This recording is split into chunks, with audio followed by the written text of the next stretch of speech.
નમસ્કાર મિત્રો, અમારા નવા વિડીયોમાં આપનું હાર્દિક સ્વાગત છે। આજે આપણે વાત કરીશું ગરાસની સાથે બનેલ સત્ય ઘટના વિશે।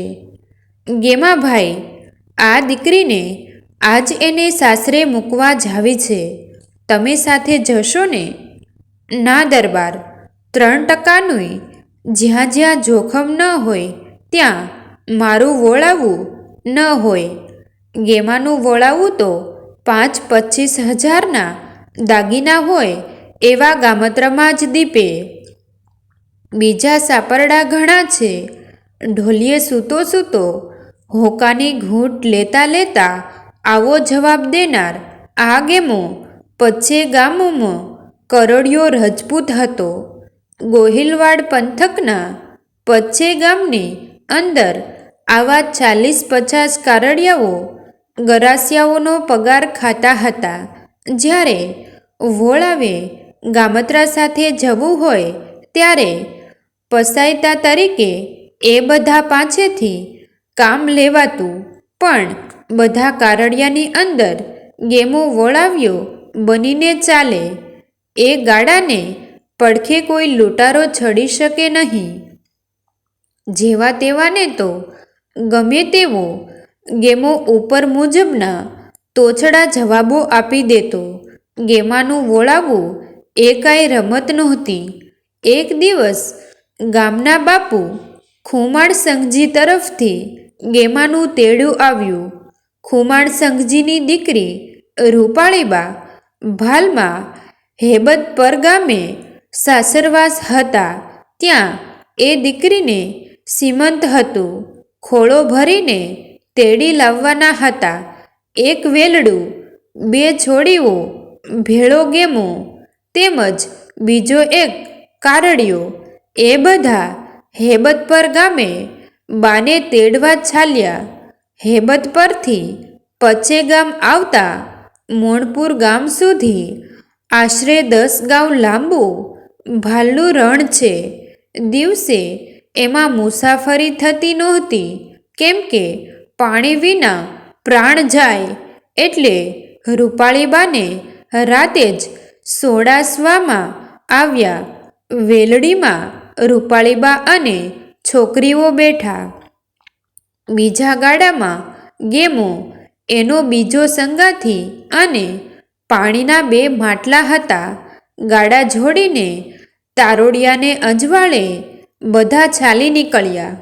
રૂપાળીબા પાસે એક ડાબલો હતો, એમાં 5000ના હેમના દાગીના હતા। અંગ ઉપર પણ ઘરેણાંનો શણગાર ભલી ભાત્યે ભર્યો હતો। ગાડા ચાલ્યા એટલે ગેમો તો જાણે પારણામાં હિંચોળવા લાગ્યો હોય એણે પછેડી ઓઢીને લાંબા પડી ઊંઘવાનું શરૂ કર્યું।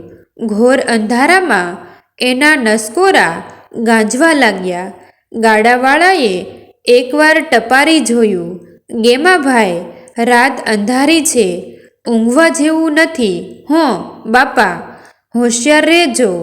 ગેમાએ જવાબ દીધો, એલા ઓળખ છ તું આ ગેમાને? ગેમો હોય ત્યાં લૂંટારા ન ડોકાય। તું તારે મૂંગો મરીને ગાડું હાંકી આવ। ગેમો નસકોરા ગાંજાવવા લાગ્યો। નસકોરા ઠેઠ બહેનને ગાડે સંભળાણા। વેલડીનો પડદો ઉપાડીને રૂપાળીબાએ પણ કહી જોયું, ગેમાભાઈ, બાપા, અટાણે સુવાય નહીં હોં। ઊંઘમાં ને ઊંઘમાં ગેમો બબડતો હતો, હું કોણ? હું ગેમો? આમ કરતા વેળાવદર ગામ વળોટી ગયા। પણ ત્યાંથી 1.5 ગાંવ ઉપર એક તળાવડી આવે છે। ગાડા ખેડૂએ નજર કરી તો આગેથી તળાવડીમાં આગના તણખા ઉડતા દેખાયા। વહેમ આવ્યો કે કોઈ ચકમક જેગવે છે। ગેમાને એણે હાકલ કરી, ગેમાભાઈ, ગફલત કરવા જેવું નથી હોં। ગેમાનો તો એક જ જવાબ હતો, મને ઓળખ છ? હું કોણ? હું ગેમો। ગાડા તળાવડી નજીક પહોંચ્યા એટલે ગાડા ખેડૂને 10-12 આદમીનું ટોળું દેખાણું. એની છાતી થડકી ઉઠી. ગેમાને એણે ઢંઢોળ્યો, પણ ગેમો કાંઈ ઉઠે? એ તો ગેમો જોતજોતામાં તો અંધારે 12 જણા વેલડું ઘેરીને ઊભા રહ્યા ને પડકાર કર્યો. ગેમો ઝબકીને આંખો છોડે છે અને હાકલ કરે છે, મને ઓળખ છે? હું કોણ? હું ગેમો. ત્યાં એક ડાંગનો ઘા પડ્યો અને ગેમો જમીનદોસ્ત બન્યો. એક જણે કહ્યું, એલા એને ઝટ રળગોળટીયો કરી મેલો. લૂંટારાઓએ તો એને બેસાડીને એના હાથ પગને એક બંધે બાંધ્યા, પગના ગોઠણ ઊભા કરાવી, પછી ગોઠણ નીચે સોસરી એક લાકડી નાખી, એક ધક્કો દઈ દડાની માફક ગબડાવી દીધો. આ ક્રિયાને રણગોળટીયો કહે છે. રણગોળટીયો એટલે રણનો દડો. આદમી આ રીતે દડા જેવો બની જાય છે. કોણ છે વેલ્યમાં? દાગીના ફગાવી દ્યો ઝટ. લૂંટારાઓએ ત્રાડ દીધી. રૂપાળીબાએ વેલડીના પડદા ખોલી નાખ્યા અને બદમાશોએ માગ્યા મુજબ 5,000ના દાગીનાનો ડાબલો આપી દીધો. તારોડિયાના પ્રકાશમાં રૂપાળીબાના અંગ ઉપર સોનું છળકી ઉઠ્યું. બદમાશો બોલ્યા, ડીલ ઉપરથી ઘરેણું ઉતાર. બાઈએ બધા ઘરેણાં ઉતાર્યા. બાકી રહ્યા માત્ર પગના કડલા. કડલા સોત ઉતાર. બદમાશોએ બૂમ પાડી. બાઈ વિનવવા લાગ્યા, ભાઈ આ નરેડીના નક્કર કડલા છે ને ભીડેલા છે. વળે હું ભરીએ પેટે છું, મારાથી નહીં ઉઘડે, માટે આટલેથી ખેમૈયા કરો ને મારા વીરા. સફાઈ કરમાં ને ઝટ કાઢી દે. ત્યારે લ્યો તમે જ કાઢી લ્યો. એમ કહી રૂપાળીબાએ વેલડીમાં બેઠા બેઠા પગ લાંબા કર્યા. પોતાના જંતરડાની મજબૂત દોરીઓ ભરાવીને સામસામાં 2 કોળિયાઓએ કડલા ખેંચવા લાગ્યા અને બીજા વાતોમાં રોકાઈ ગયા. કોઈનું ધ્યાન નહોતું. રૂપાળીબાએ ત્રાસી નજર નાખી.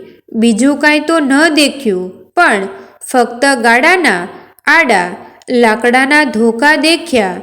વિચાર કરવાનો ત્યાં વખત નહોતો. કામી લૂંટારાઓએ રજપૂતાણીના શરીરની મશ્કરી કરતા હતા. રૂપાળીબાએ એક આડું ખેંચ્યું અને નીચે બેસી કડલા ખોલનારાને 2 જણની ખોપરી માથે અક્કેડ ઘા કર્યો. બંનેની ખોપરી ફાડી ગઈ. 2 જણા ધરતી પર ઢળ્યા.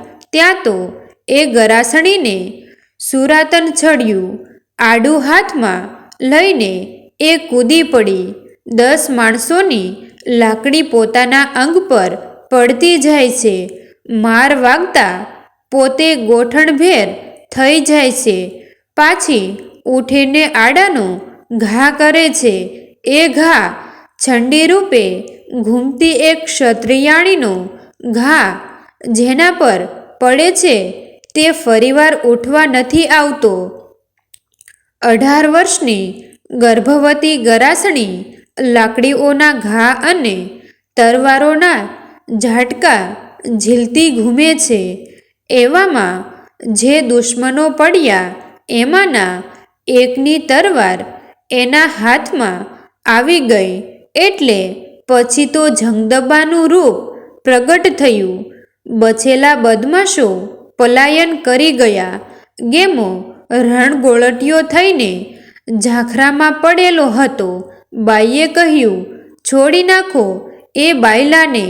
છૂટીને ગેમો ચાલ્યો ગયો. મોં ન બતાવી શક્યો. ફરી કોઈ વાર પચ્છે ગામમાં ડોકાણો નહીં. જુવાન ગરાસણીની છાતીમાં શ્વાસની ધમણ ચાલતી હતી. એના અંગે અંગ ઉપરથી લોહી નીતરતું હતું. નેત્રોમાંથી ઝાળો છૂટતી હતી. હાથમાં લોહીથી તરબોળ તલવાર હતી. કાળી રાતે કોઈ ચંડિકા પ્રગટ થઈ. વાહ ગરાસણી વનમાં ઝાડવા જોઈ રહ્યા હતા. ગાડામાં બેસવાની એણે ના પાડી. ધીંગાણું કરનાર માનવી બેસી શકે નહીં. એના શરીરમાં સુરાતન ફટાફટ થાતું હોય છે. ચાહે તેટલા ઘા પડ્યા હોય પણ એ ગાઉના ગાઉ ચાલી શકે. એનું લોહી શાંતિ પામે નહીં. રૂપાળીબા ચંડી રૂપે ગાડાની પાછળ પાછળ 100 પાસ નજર કરી ચાલી નીકળ્યા. સવાર પડ્યું ત્યાં મોણપરનું પાદર આવ્યું. એ એમના મામા દાદભાનું ગામ હતું.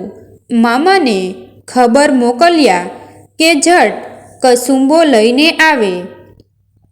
કસુંબો લઈને મામા હાજર થયા. દીકરીને જખમોની પીડા ન દેખાય માટે કસુંબો લેવરાવ્યો.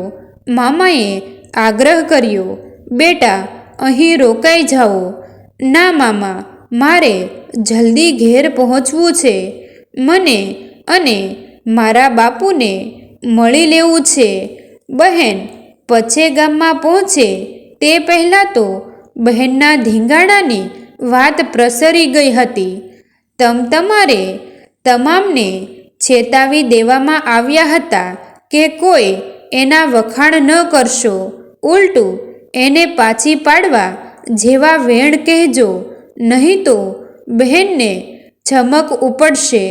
ચમક ઉપડે એટલે માણસ મરી જાય. લોહીએ નીતરતા બહેન આવ્યા.